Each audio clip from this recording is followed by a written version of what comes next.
Une constatation de base, évidente, à travers les partages de ce matin. Il n'y a personne qui est à l'épreuve de crise. Il n'y a personne qui est placé dans une bulle ici-bas et qui peut croire que rien ne va l'atteindre. Pas vrai? Vous êtes d'accord? À moins que quelqu'un ici qui, je ne sais pas, a été exempté de toute maladie, de toute crise, de tout conflit, de tout problème, de toute perte. Je n'en ai pas rencontré encore depuis que j'existe, depuis que je suis né. Toi, oui? Non? Les crises font partie de la vie. Alors, dans certains cas, on peut diminuer l'impact, n'est-ce pas? On prend l'exemple de maladie. Nous croyons qu'un style de vie chrétien, les études le démontrent, n'est-ce pas? Quelqu'un qui vit selon les normes de la parole va avoir tendance à être en meilleure santé. Il va éviter les excès, il va éviter des choses qui peuvent lui faire un tort. Et généralement, on dit que les chrétiens sont en meilleure santé lorsqu'ils vivent selon les principes de la parole. Les relations interpersonnelles sont plus saines, l'esprit est plus sain, et le niveau de paix, de joie, de satisfaction personnelle a un impact aussi sur le corps comme sur l'esprit. Mais les crises vont venir malgré tout. Et ce qui est intéressant avec une crise, c'est qu'elle révèle le cœur de l'homme. Elle permet de manifester ce qui est à l'intérieur, de quelle étoffe nous sommes faits. Elle a donc, en ce sens-là, une grande valeur pédagogique. Ça me permet de me regarder, de m'examiner et de voir lorsque une maladie frappe, une crise financière se manifeste ou toute autre situation, sur qui je vais m'appuyer, vers quoi je vais aller pour trouver une paix intérieure, un soulagement, une assurance.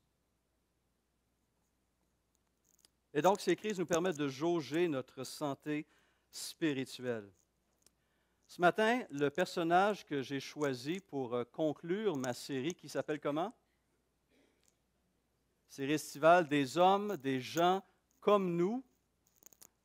Quelques regards sur quelques personnages bibliques, eh bien, peut sortir un peu de l'ordinaire. Il y a peu qui peuvent se comparer à lui au niveau de ses fonctions. Il s'agit d'un roi, le roi Asa. Alors, en quoi peut-on se comparer à un roi? Et là où on peut le faire, c'est dans le fait que la façon dont il réagit à ces crises sont très similaires à nos façons de réagir à nos crises. Et la vie d'Asa nous permet de voir trois façons différentes, trois réactions possibles. Ce matin, nous allons voir la première, et la semaine prochaine, nous allons voir les deux autres. Mais encore une fois, sa vie est là aussi pour rappeler ce texte de base pour la série. 1 Corinthiens, chapitre 10, verset 11. Ces histoires, ces choses ont été écrites pour nous servir d'exemple.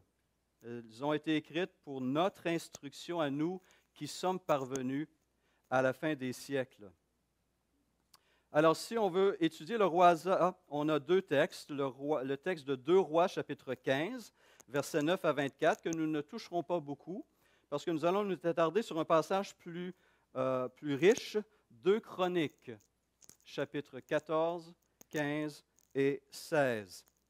Je vous invite à prendre ce texte de 2 Chroniques 14, et en fait, on va lire le verset précédent, 2 Chroniques 13, verset 23, jusqu'au verset 6 du chapitre 14, pour nous mettre dans le contexte de ce roi.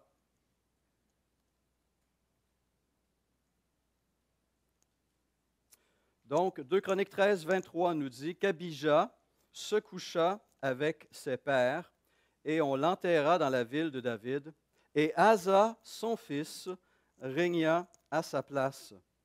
De son temps, le peuple fut en repos pendant 10 ans, 10 belles années de paix. Chapitre 14, verset 1er.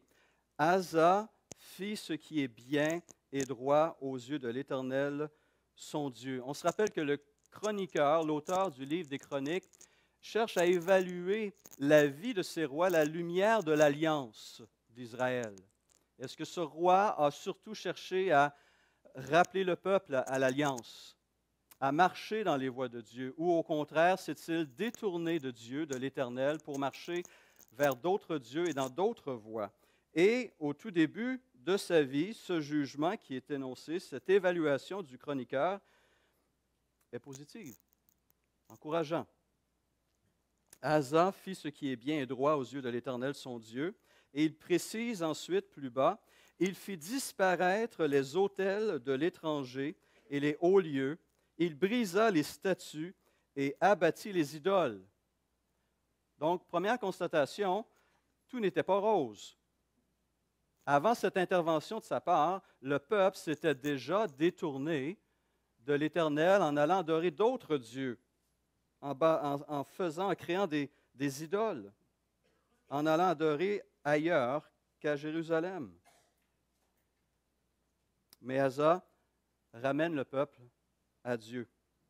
Verset 3, il ordonna à Juda de rechercher l'Éternel, le Dieu de ses pères, et de pratiquer la loi et les commandements. C'est normal, c'était le peuple de l'alliance. Il devait respecter cette alliance. Il fit disparaître de toutes les villes de Juda les hauts lieux et les statues consacrées au soleil, et le royaume fut en repos devant lui.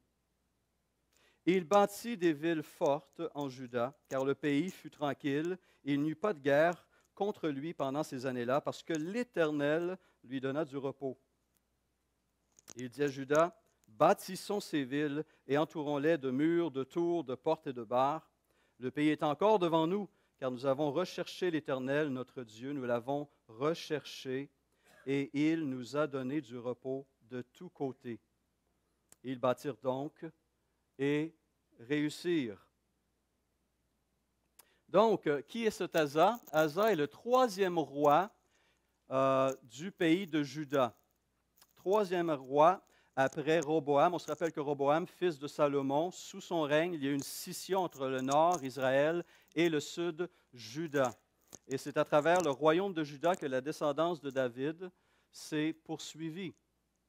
Et après Roboam, il y a eu le père d'Asa, Abijah, suivi donc d'Asa. Asa est ce troisième roi qui a régné pendant 41 ans.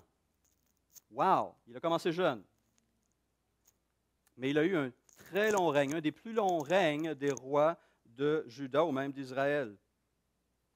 De l'an 911 à 870 avant Jésus-Christ, pour ceux qui aiment les dates. Et ce qui le distingue, ce qu'on distingue plutôt dans ce récit au chapitre 14, 15 et 16, c'est que le chroniqueur nous présente la vie d'Asa à travers justement 3 crises majeures. Sa réaction devant ces crises et le dénouement de ces crises. Mais avant même d'avoir une première crise, autour de la 10e année de son règne, on apprend qu'il n'est pas resté les bras croisés durant ces 10 années. Comment a-t-il utilisé ces 10 années de paix? Alors, il démontre d'abord et avant tout un grand attachement au Seigneur et aussi une grande sagesse. Premièrement, il a gardé son cœur consacré à Dieu et il a cherché à ramener le cœur du peuple aussi à Dieu. Ceux qui s'étaient déjà détournés en allant vers des idoles, vers des stèles et d'autres, il les a rappelés à l'alliance.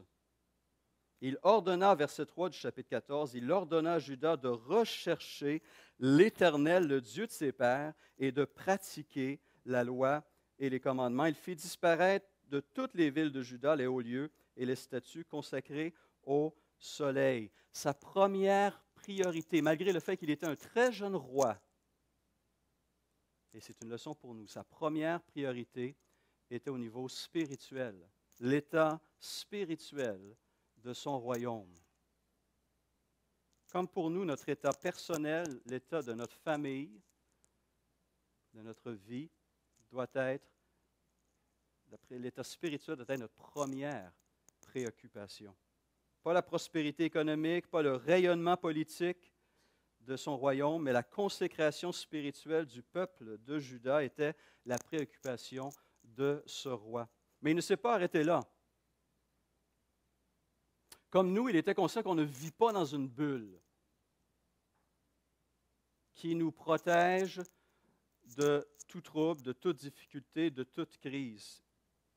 Il savait qu'il y avait des ennemis potentiels au nord comme au sud, et donc il a profité de ces années de paix pour fortifier certaines villes clés. Mais il a fait plus encore. Il a bâti et maintenu une armée considérable. Verset 7, Asa avait une armée de 300 000 hommes de Juda portant le bouclier et la lance, et de 280 000 de Benjamin portant le bouclier et tirant de l'arc, tous vaillants hommes. Donc, il a investi finalement dans ses forces militaires. Il a préparé. Il s'est préparé pour pouvoir faire face à toute éventualité. Son comportement, donc, nous sert d'exemple. Ce que lui a fait au niveau matériel et militaire, nous devons le faire au niveau spirituel. Si on veut pouvoir tenir ferme le jour où on va vivre une crise, il faut s'être préparé avant. N'est-ce pas? On n'envoie pas un soldat qu'on vient de recruter la veille au combat. On l'entraîne, on s'investit en lui, on le prépare. Et en plus, on prépare des stratégies. Spirituellement, nous devons faire de même. On se rappelle le thème qui a marqué le début de cette année. Et en fait, se préparer au combat plutôt que ça le couler douce est vraiment un appel qui vient du Seigneur et qui s'adresse à tous disciples. On se rappelle l'enseignement de Jésus sur le mont des Oliviers en Luc 21, 34. Il dit ceci, « Prenez garde à vous-même, de crainte que vos cœurs ne s'apesantissent par les excès du manger et du boire et par les soucis de la vie, et que ce jour ne vienne sur vous à l'improviste, car il viendra comme un filet sur tous ceux qui habitent sur la surface de toute la terre. Veillez donc et priez en tout temps, afin que vous ayez la force d'échapper à toutes ces choses qui arriveront, donc le futur, et de paraître debout devant le Fils de l'homme. » Il faut pouvoir non pas être capable de lutter durant, de se préparer avant et de lutter pendant, mais être capable encore de se tenir debout après. Tout cela exige une préparation, un investissement, une intentionnalité de la part du disciple de Jésus-Christ. Asa était un réaliste, après tout. Et la parole nous invite, nous aussi, à être réalistes. Comme Paul le souligne en Romains 12, 18, pour toutes sortes de raisons, le monde autour de nous ne partage pas nécessairement notre volonté de paix et d'harmonie. En fait, même dans l'Église, on va rencontrer des gens qui ont des perceptions différentes, des convictions différentes, des approches différentes, des réactions différentes. Et on doit savoir vivre ensemble. Romains 12, 18 déclare, « S'il est possible, ça ne l'est pas toujours, s'il est possible, autant que cela dépend de vous, soyez en paix avec tous les hommes. » Paul le réaliste. Je peux faire tout ce qui est juste et bon, mais peut-être que mon interlocuteur, la personne devant moi, ne le veut pas. À ce moment-là, moi, je suis en paix devant mon Seigneur et je remets à mon Seigneur la situation après avoir tenté une réconciliation. Mais je laisse l'autre personne, un frère ou pas, au Seigneur. Et donc, dans le cas d'Asa, il s'était préparé et il avait eu raison de se préparer parce que la 10e année de son règne, une première crise se manifeste. Verset 8 de 2 Chroniques 14, Zérak, l'Éthiopien, sortit contre eux avec une armée d'1 million d'hommes et 300 chars, et il s'avança jusqu'à Marécha. Alors ici, la menace est sérieuse. Marécha se trouvait à une quarantaine de kilomètres au sud-ouest de Jérusalem. Donc, cette armée nombreuse, dirigée par un dénommé Zérak, l'Éthiopien, qui, selon les historiens, était probablement un genre de général au service du Pharaon, vient avec une armée nombreuse, 300 chars, jusqu'aux portes quasiment de la capitale, Jérusalem. 580 000 Israélites contre 1 million de soldats égyptiens, éthiopiens et autres. Et même si ce million de soldats n'étaient pas des soldats dans le sens moderne du terme, des hommes qui ont été enrôlés et qui étaient généralement payés sur le butin de guerre, c'est quand même 1 million de personnes avec des armes. 300 chars, alors qu'on n'en mentionne pas pour Asa. Donc, stratégiquement, il était défavorisé à plusieurs niveaux. Mais la réaction d'Asa à cette menace comporte pour nous une leçon de vie importante. Et nous sert ici d'exemple, comme le souligne Paul dans 1 Corinthiens 10. Lorsqu'on vit une crise, peut-être vous êtes dans une crise en le moment, comment réagissons-nous? Qu'il s'agisse d'une crise au niveau financier, peut-être vous avez perdu les bourses ces dernières semaines, on fait des hauts et des bas montagnes russes, plus le bas que le haut, mais bon, et on entend des nouvelles qu'il y en a qui ont perdu beaucoup dans ces bouleversements économiques. Peut-être que vous vivez une crise au niveau professionnel ou familial ou dans votre propre corps. On va tous vivre des choses semblables. Ce qui doit nous distinguer, c'est la manière dont on y fait face.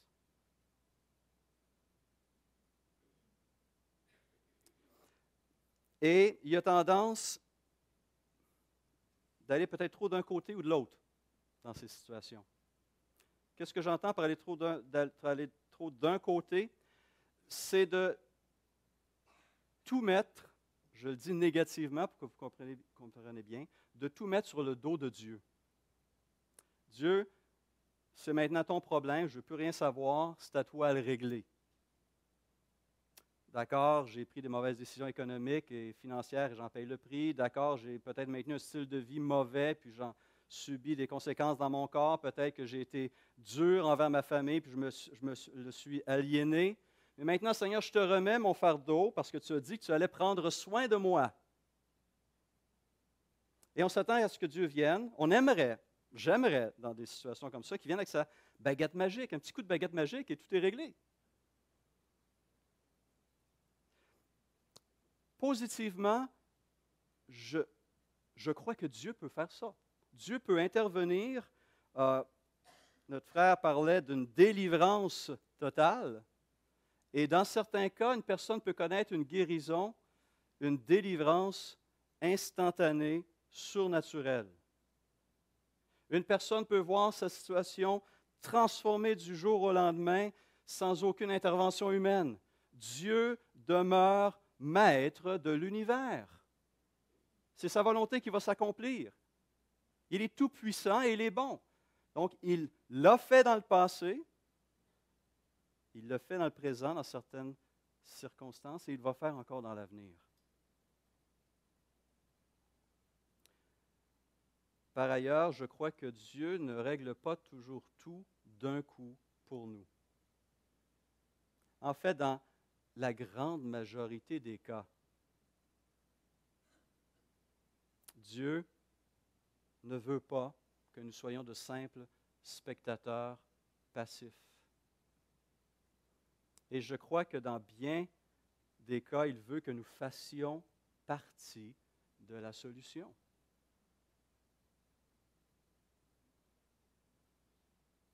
Une partie de la solution se trouve en Dieu, mais souvent, une partie de la solution nous revient aussi. On tombe malade, Jacques 5, verset 13, quelqu'un parmi vous est-il dans la souffrance? Qu'il prie. Quelqu'un parmi vous est-il malade? Qu'il appelle les anciens de l'Église et que les anciens prient pour lui, en loignant d'huile au nom du Seigneur, et la prière de la foi sauvera le malade et le Seigneur le relèvera. Mais exiger de Dieu qu'il intervienne toujours surnaturellement, pour moi, ce n'est pas biblique, ce n'est pas selon la réalité. Dieu peut intervenir miraculeusement. Encore une fois, je le répète, il le fait encore. Mais je constate, et dans la parole et dans la vie courante, que la majorité du temps, Dieu va agir. Dieu va agir à travers les moyens naturels. Il a donné, après tout, au corps une capacité de guérison incroyable. C'est lui qui a placé ça dans notre corps et qui nous donne la capacité de guérir de bien des maladies, de bien des blessures. Il a donné des hommes, des femmes qui ont des capacités, des connaissances pour produire des médicaments ou faire des interventions chirurgicales. Dieu agit à travers ces hommes et ces femmes. Nous prions le Notre Père. Donne-nous aujourd'hui notre pain quotidien. Comment, dans 99% des cas, le fait-il? À travers mes mains, à travers mon travail, à travers les opportunités qu'il me donne pour pourvoir à mes besoins. Il répond à ma prière à travers moi dans bien des cas. Sinon, combien ici ce matin se sont nourris de manne dans leur pelouse? Non? Hier? Avant-hier? Combien ont été nourris matin et soir, tous les jours, par des corbeaux? Je fais référence à qui, là? Élie. 1 Roi 17, verset 6. N'est-ce pas? On prie pour le salut des membres de notre famille. On prie pour le salut de nos amis. On prie pour nos collègues de travail, pour que Dieu les touche et les sauve. Après tout, Paul écrit en Romains 10, 13, « Quiconque invoquera le nom du Seigneur, quiconque se tourne vers le Seigneur, s'attend au Seigneur et regarde au Seigneur pour le salut, sera sauvé. » Mais on oublie qu'il ajoute immédiatement après, « Comment donc invoqueront-ils celui en qui ils n'ont pas cru? Et comment croiront-ils en celui dont ils n'ont pas entendu parler?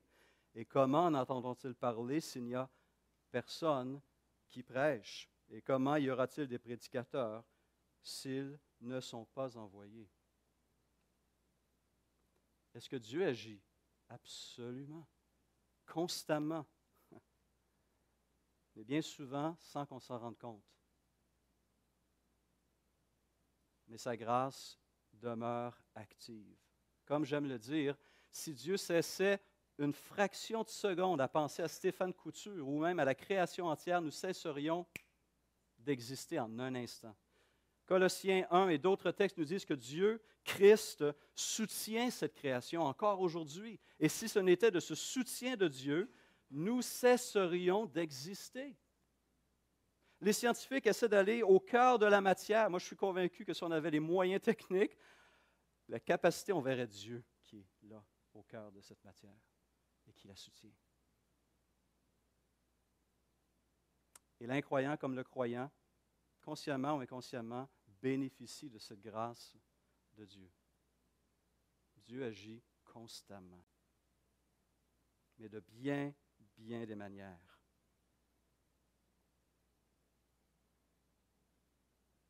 Donc, Asa n'a pas seulement demandé la délivrance à Dieu.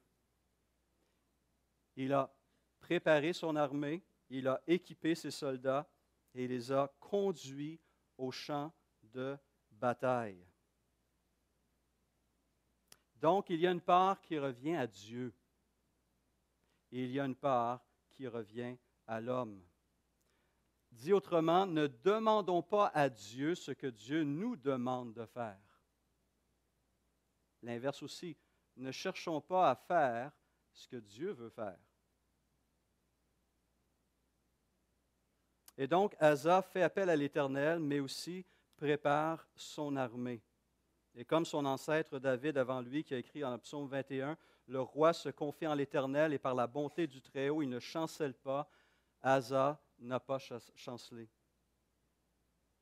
Proverbe 16, verset 3 nous rappelle, « Recommande à l'Éternel tes œuvres et tes projets.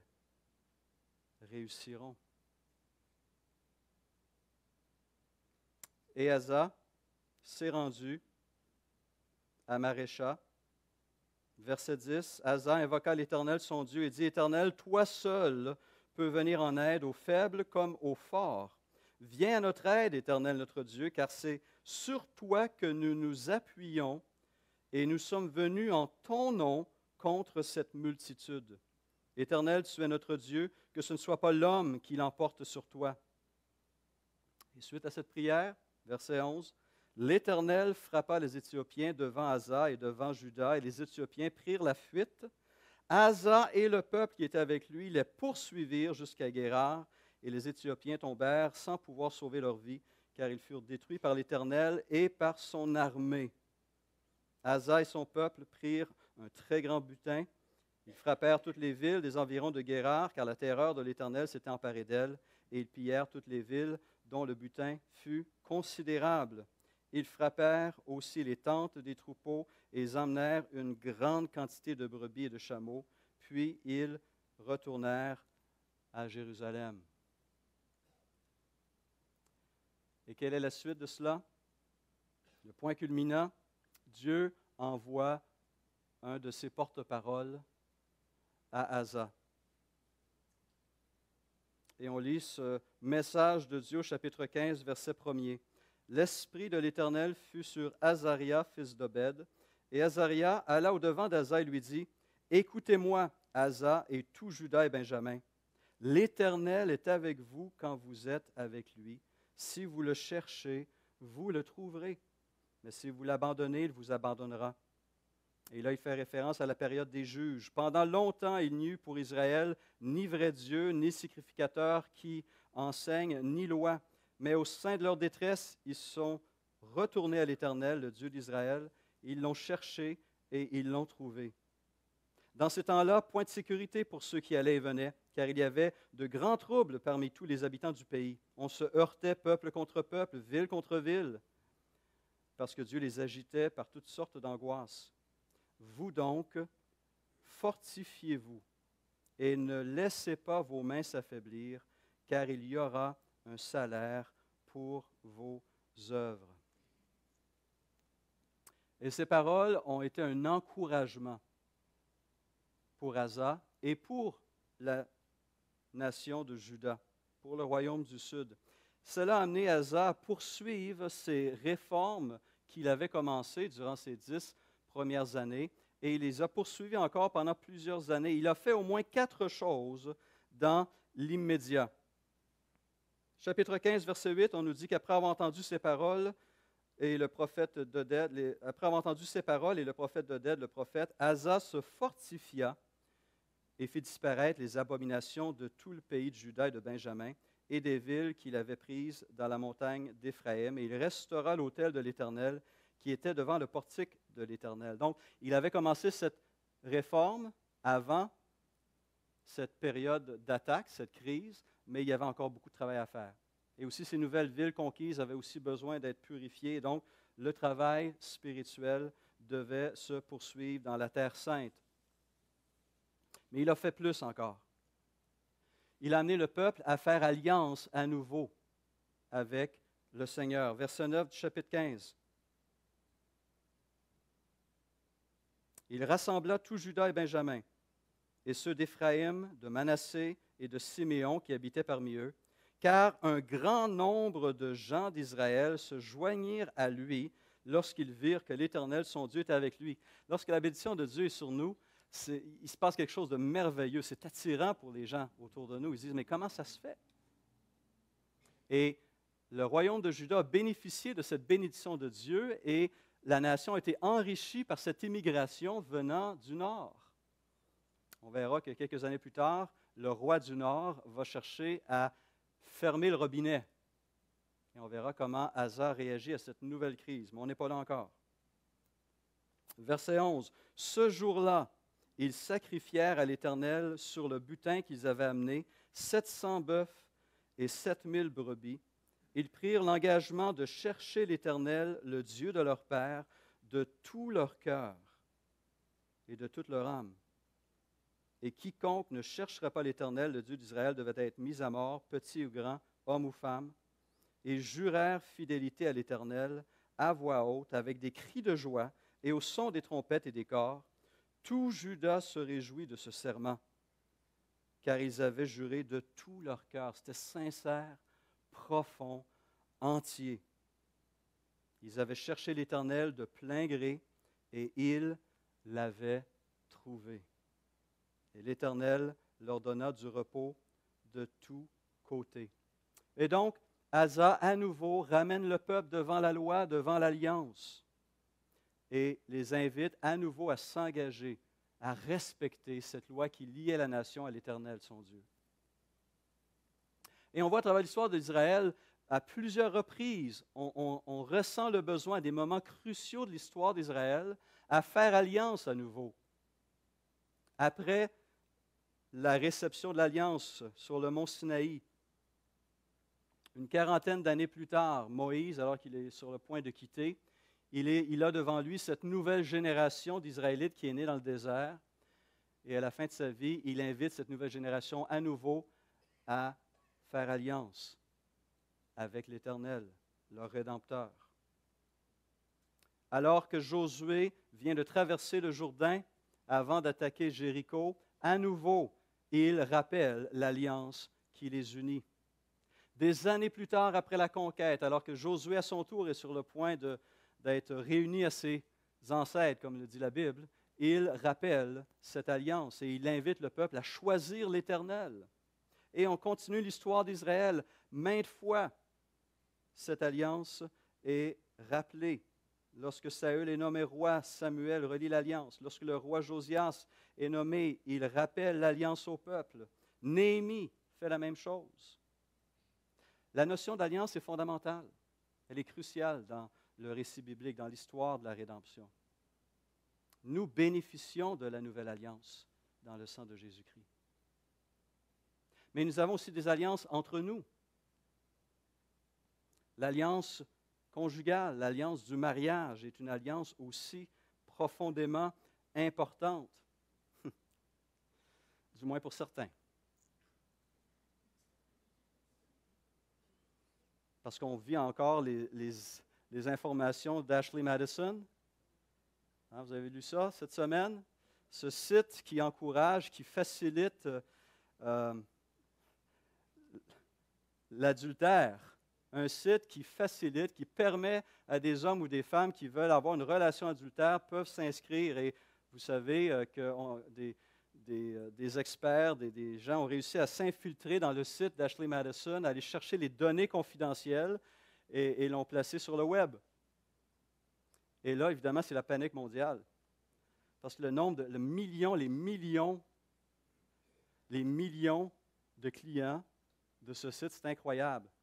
Statistiquement, 1% des Québécois sont membres, se sont inscrits sur le site d'Ashley Madison. 7000 Québécois.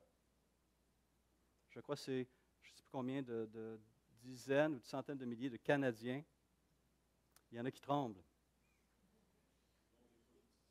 Dont des policiers. Il y en a de toutes les catégories, il n'y a pas juste eux. Et il y a un homme courageux qui a accepté de donner son nom, de prêter son visage pour un recours collectif contre Ashley Madison. Mais lui, c'est correct, il n'était pas marié.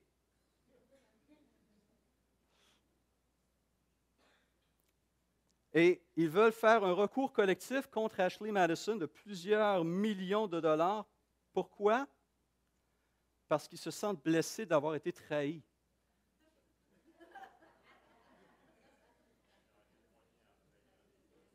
Non, c'est pas moi qui le dis, là.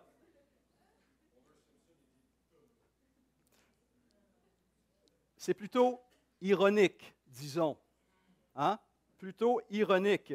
Le représentant, donc celui qui a de prêter son nom pour ce recours collectif, dit justement que les gens faisaient confiance au site pour protéger les données. Et parce que ce bris de confiance, on fait un recours collectif. Bien, moi, j'aimerais proposer un deuxième recours collectif de ces conjoints trompés, aussi contre Ashley Madison, pour avoir facilité à leurs conjoints les tromper. je n'irai pas jusqu'à dire un recours collectif contre les conjoints qui ont trompé, mais ça, c'est encore plus loin, là. Mais c'est drôle et c'est profondément triste. Drôle et profondément triste. Parce qu'avant de se moquer d'eux, on réalise à quel point nous aussi on a des difficultés à respecter nos propres engagements, nos propres alliances. Envers notre conjoint, notre épouse, notre mari, envers nos enfants, les uns envers les autres. Je rappelle que les membres de cette assemblée ont fait alliance les uns avec les autres. Nous sommes liés aussi par une alliance. À chaque fois que le Seigneur bénit et ajoute à cette communauté lors des réunions d'affaires, nous accueillons des nouveaux membres et nous invitons ces membres à lire cette alliance et à s'engager devant la communauté. Comme la communauté s'engage vis-à-vis eux, je rappelle quelques mots de cette alliance.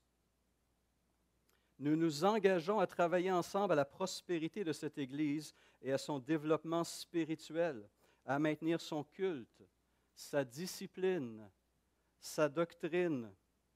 Nous nous engageons de plus à marcher dans l'amour fraternel, avertissant nos frères avec douceur et affection chrétienne quand ils s'égareront et recevant leurs avertissements avec les mêmes sentiments, à nous souvenir les uns des autres dans nos prières, à nous entraider dans la maladie et la détresse, à cultiver la sympathie dans nos sentiments et la courtoisie dans nos paroles, à être lents à nous offenser, mais toujours prêts à la réconciliation, et, selon l'exhortation de notre Seigneur, à la rechercher avec empressement. C'est un bout de notre alliance. On rit plus, là. C'est du sérieux. Et ce que je vous ai lu, c'est un résumé de la voie d'un disciple de Jésus-Christ, lié aux autres disciples de Jésus-Christ pour former le corps de Christ. Nous avons besoin les uns des autres. Nous avons besoin de veiller les uns sur les autres, de prier les uns pour les autres. Et on a besoin aussi régulièrement de renouveler cette alliance les uns envers les autres. Et ce n'est que par la grâce de Dieu qu'on peut tenir. Nous aussi, que par la grâce de Dieu.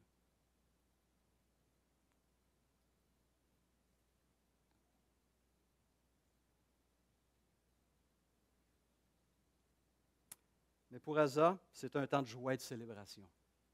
Et le peuple se place devant Dieu et c'est un jour où il veut exprimer sa reconnaissance et renouvelle joyeusement de tout cœur, précise le chroniqueur, de tout cœur, cette alliance devant Dieu. Purification, donc Asa, suite à cette victoire et à ce mot d'encouragement du prophète, procède à la purification du pays. Le peuple procède au renouvellement de l'alliance. Et Asa fait une troisième chose, aussi courageuse. Chapitre 15, verset 16. Le roi Asa enleva même à Maaka, sa mère, la dignité de reine parce qu'elle avait fait une idole pour Astarté. Asa abattit son idole qu'il réduisit en poussière et la brûla au torrent de Cédron. Alors, il s'en prend à sa mère ou sa grand-mère, probablement c'est plus sa grand-mère dont il est question ici, ce qu'on appelait le titre de reine-mère. C'est une dame qui avait une grande influence encore sur la politique et sur la direction du pays. Mais voilà qu'elle allait à l'encontre. Quel exemple terrible pour le peuple. Et c'était sa grand-mère. Et parfois, on est nous aussi pris un peu entre presque l'arbre et l'écorce. On veut maintenir des bonnes relations avec peut-être un conjoint incroyant ou un ami incroyant ou une relation, mais on constate que cette relation-là a un impact négatif sur nous, une influence négative sur nous. Et on doit faire des choix. On doit faire des choix.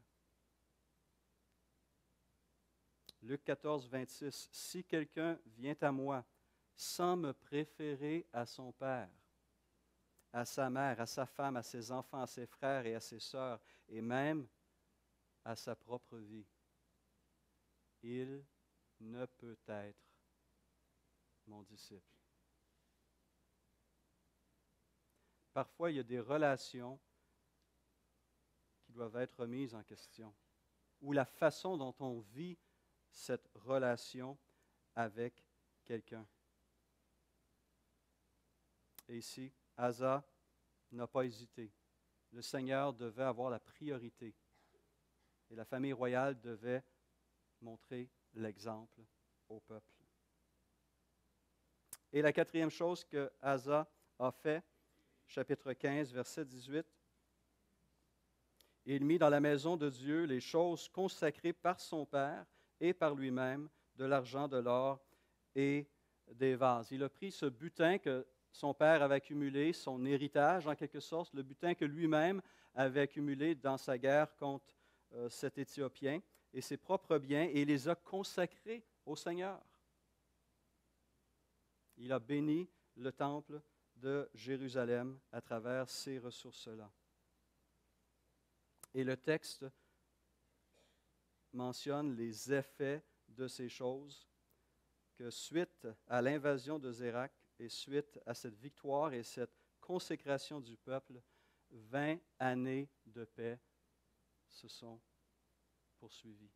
De la 15e à la 35e année du règne d'Asa. Et donc, cette première partie de la vie d'Asa illustre cette vérité, cette pensée maîtresse.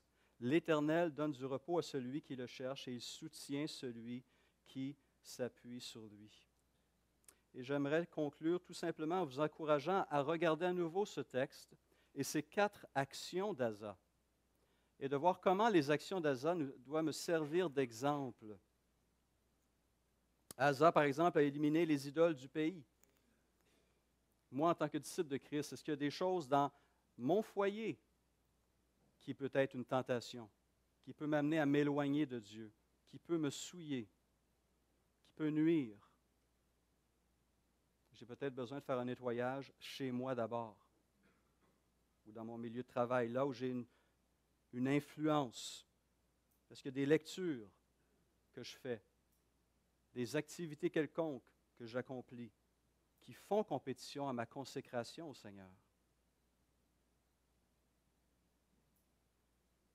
Parce que cette consécration est importante pour le disciple de Christ. 2 Corinthiens 7,1 dit « Ayant donc de telles promesses », et vous lirez ce qui précède 2 Corinthiens 7 pour voir de quelles promesses il s'agit, glorieuses et merveilleuses. « Ayant donc de telles promesses, bien-aimés, purifions-nous de toute souillure de la chair et de l'esprit, en achevant notre sanctification dans la crainte de Dieu. Car, 1 Thessaloniciens 4,3, ce que Dieu veut, c'est notre sanctification. Dieu ne nous a pas appelés à l'impureté, mais à la sanctification. Hébreux 12,15, recherchez la paix avec tous et la sanctification sans laquelle personne ne verra le Seigneur. Deuxièmement, comme Asa a renouvelé l'alliance avec l'Éternel, le disciple de Jésus-Christ doit veiller à respecter les termes de la nouvelle alliance qui sont clairement présentés dans le Nouveau Testament. Comme Asa a changé sa relation avec sa grand-mère, donnant préséance à sa relation avec Dieu, je dois me questionner sur les relations interpersonnelles que je bâtis. Il y a des relations qui n'ont pas leur place. On court le danger d'ouvrir notre cœur à des personnes et de laisser une place à des personnes qui ne devraient pas être là. Qu'on soit célibataire ou marié.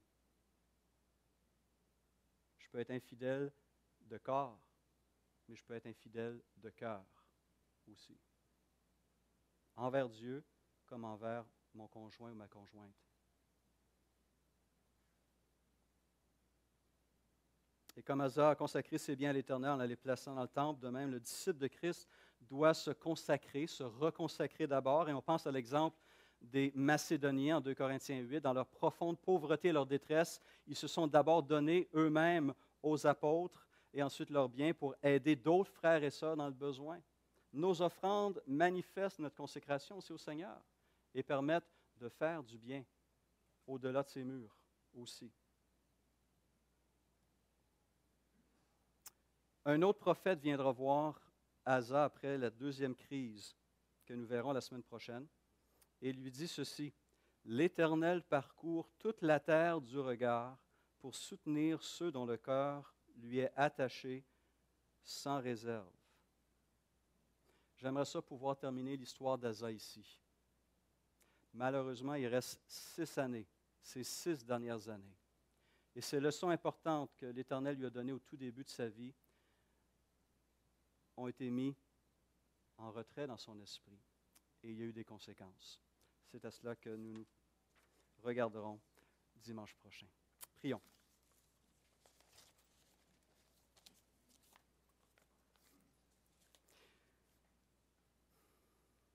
Seigneur, encore merci pour ta parole qui est là, riche, nourrissante, et qui nous aide dans notre marche quotidienne avec toi, qui nous rappelle, Seigneur, à travers ces vies passées, ton amour pour nous, ton intérêt pour nous et comment tu aimes marcher avec ceux qui te cherchent de tout leur cœur. Comment tu soutiens tes disciples, tes bien-aimés. Et ce matin, encore une fois, nous voulons, comme Asa et la nation d'Israël, à nouveau nous placer devant toi. Nous reconnaissons notre profond besoin de ta grâce. Nous reconnaissons le profond besoin de ton esprit, de ta puissance.